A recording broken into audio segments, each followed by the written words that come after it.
From Keene in the Shire, the Liberty Media capital of the world, this is Daryl W. Perry, host of FPP Radio News for Sunday, August 21st, 2016. Silver is trading at $19.31 per ounce. Gold is valued at $1,341 per ounce. And according to BitcoinAverage.com, the average price of Bitcoin is $587.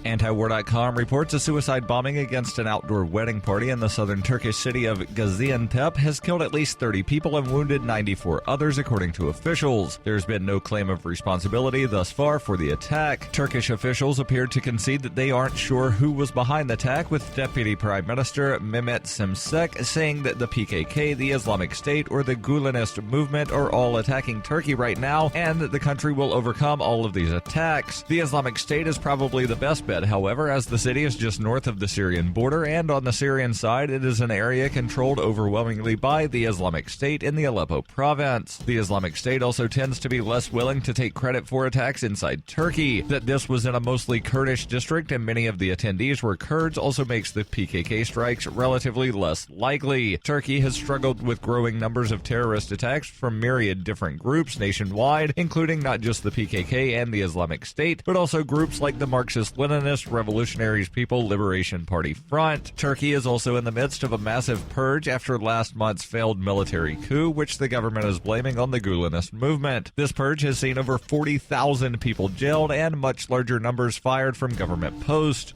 This major attack, while just one of many for Turkey, is likely to raise questions about whether the purge is weakening the government's ability to prevent terrorist operation inside major cities in the country and could prove embarrassing for the Erdogan government.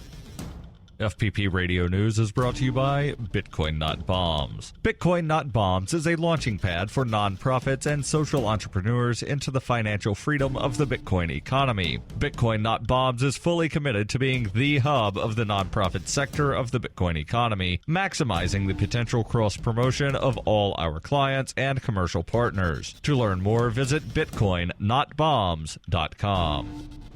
UPI reports firefighters gained more control Saturday over a savage blaze in the Southern California wilderness that so far destroyed more than 300 homes and other structures and blackened nearly 60 square miles of land. Crews have continued to fight the fire so far over the weekend, and as of Saturday afternoon, said the fire was at about 70% containment, up from just 26% a day earlier and 40% Friday night. More than 37,000 acres in San Bernardino County have been charred. The wildfire started Tuesday near the Cajon Pass off Interstate 50, about 65 miles northeast of Los Angeles. Some of the mandatory evacuations were lifted on Friday, allowing some of the 82,000 people under those orders to return to their homes if there was a home to return to. On Saturday, officials said at least 105 homes had been destroyed, along with more than 200 other structures. However, not one death or injury had been reported. The fire shut down stretches of several roads in the area, including California Highway 138 and Interstate 15, which is the main route between Los Angeles and Las Vegas.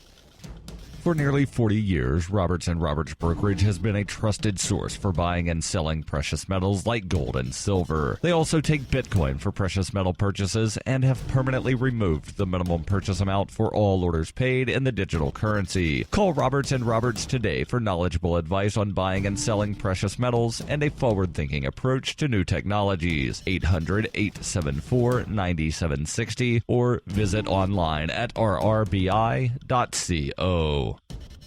Reuters reports a federal judge on Friday recommended that prosecutors bring criminal contempt charges against Arizona Sheriff Joe Arpaio, finding that the controversial sheriff had violated court orders stemming from a 2007 racial profiling case. U.S. District Court Judge Murray Snow also urged criminal contempt charges against Arpaio's second-in-command, Gerard Sheridan, along with Maricopa County Sheriff's Captain Steve Bailey and one of Arpaio's attorneys, Michelle Iafrate. In a written order, Snow asked federal prosecutors to file contempt charges for 3 alleged violations by Arpaio, who styled himself as America's toughest sheriff and has built a national reputation for strong rhetoric and aggressive actions to crack down on undocumented immigrants. Federal prosecutors must still decide whether to bring criminal charges in a case that grew from a lawsuit challenging conduct by the sheriff's department as unconstitutional. Criminal contempt citations, if proven in court, carry penalties of jail time and fines. Mel McDonald, Arpaio's criminal defense lawyer, said he was certain his client would be vindicated.